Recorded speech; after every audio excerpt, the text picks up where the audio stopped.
Hello everyone, welcome to Milestone Study. Today we have Simon with us. Simon le चाहिँ अब हाम्रो speaking को लागि IELTS को speaking मा कसरी बोल्नु पर्छ and he'll give us some hints, some ideas. We'll have a kind of a perfect mock test and I hope you guys learn from this. Let's begin. Simon, are you ready? Yes. May I know your name? My name is Simon Maski. Where do you live? I live in Hong Kong with my family. Let's begin talking about your accommodation. Tell me about the kind of accommodation you live in. In Hong Kong, I live in a public housing. It has one living room, 2 bedrooms, and a kitchen and a toilet. How long have you lived there? I've lived there for most of my life, being around more than 15 years. And what do you like about living there? The best thing is that because it is there's an estate, there's a wonderful public park outside, and the rent prices here are very cheap. What sort of accommodation would you most like to live in? I think maybe somewhere more private where there's like a private swimming pool, a private area, and a nice garden outside the house. Now let's move on and talk about your free time. Do you have a lot of free time? Yes, I do have a lot of free time and I kind of have trouble deciding what to do in my free time. Do you spend your free time outside? Yes, sometimes I do hang around with my friends. For example, we go to the beach or we go to a restaurant and kind of chill out and talk about what's happening in our lives. Is there a free time activity you would like to try in the future? Free time activity. Well, I think one thing that I've been thinking about is trying to learn to play the guitar because I do like singing, and that if I learn how to play guitar, I think it is an extra skill that I can learn as myself. Mm-hmm. Let's talk about animals now. Do you have any animals in your home as your pet? No, I do not have any animals, but back then I used to have a goldfish, but sadly it kind of passed away. Would you like to have a pet in the future? Yes, I do. I really want a cat or a dog because I think they're very cute, and then I can spend time with them, play with them, and feed with them. Now, let's move on to part 2. Now, here's a cue card. You'll have 1 minute to prepare. So you may write down some notes if you like.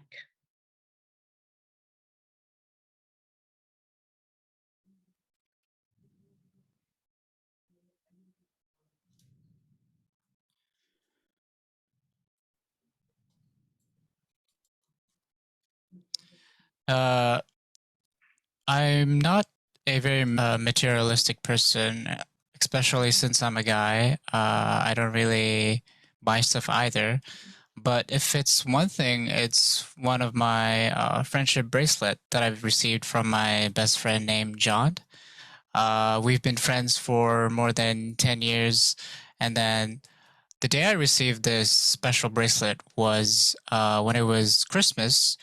Everyone was receiving their gifts. All my friends were getting cool toys or fancy items, but I didn't receive anything. But then my friend who came late to the party gave me this box, and then inside it was a friendship bracelet, and then I was so happy to receive it. It was a big surprise for me because I thought nobody was going to gift me. We have part ways because we are studying in different universities. But then whenever I look at this friendship bracelet, it reminds me of the days we've been through. It's a very memorable item that I have. I use this bracelet whenever I'm going outside to public, whether it's the parties, the beaches, or family gatherings. I really love this bracelet because it just reminds me of my best friend and all the experiences we've been through. It's either hardships or sad moments or even happy moments. Everything I remember because of this bracelet, and I still have it with me. I still wear it. Sometimes I wear it in the shower. Sometimes my friends ask me, "Oh, what's this bracelet about?" And then I love telling the stories of how I got it because it's from my best friend. And then, yeah, I really love the bracelet that I own. Thank you. Now let's move on to part 3. Okay. What kind of things give status to people in your country? Status to my country.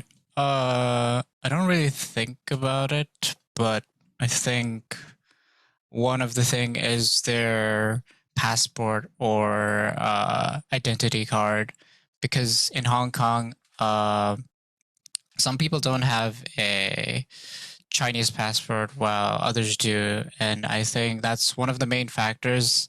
And not only is this such a big factor to us because some people have trouble identifying themselves, whether if they're a Chinese citizen or for a Nepali person, because once I lived in this country for most of my lives, I've been starting to think that because I'm accustomed to the culture, I'm accustomed to the traditions that they do. I've experienced how their manners are like, the way they eat, the way they use chopsticks, or how they greet teachers or elderly. I've been very involved in this tradition to the point where I myself think that I might be a Chinese citizen, and I've even got a Chinese passport, which also kind of tells me or signifies me that I'm more of a Chinese person than my own nationality. Do you think advertising influences what people buy? Yes, very much so. I think the first reason why an advertisement is there is because it is to promote products or promote some kind of event, and that I myself have personally bought stuff because of an advertisement. Uh, One of the greatest tactics for a company to sell the products is by using an influencer. I think nowadays some companies will reach out to some famous person who's an influencer and ask them to promote their product. And this is a great strategy because even I myself, who likes fitness, was watching one person, and that person used this kind of a special equipment that you can lose body weight pretty tremendously fast, and that because he kept talking about it in his post or his Instagram post, reel stories or whatnot, and then to me, I got really interested. I was like, oh, if I buy this product, then maybe I can have a better body and then I can lose weight faster. So that I myself bought the equipment as well. And I think it's a great tactic overall because it does get the job done. And I think a lot of people nowadays buy stuff if someone that they admire, like a famous star, a K-pop star or singer or a musician, then they are more willing to buy the product. Thank you. All right, that's the end of our speaking test.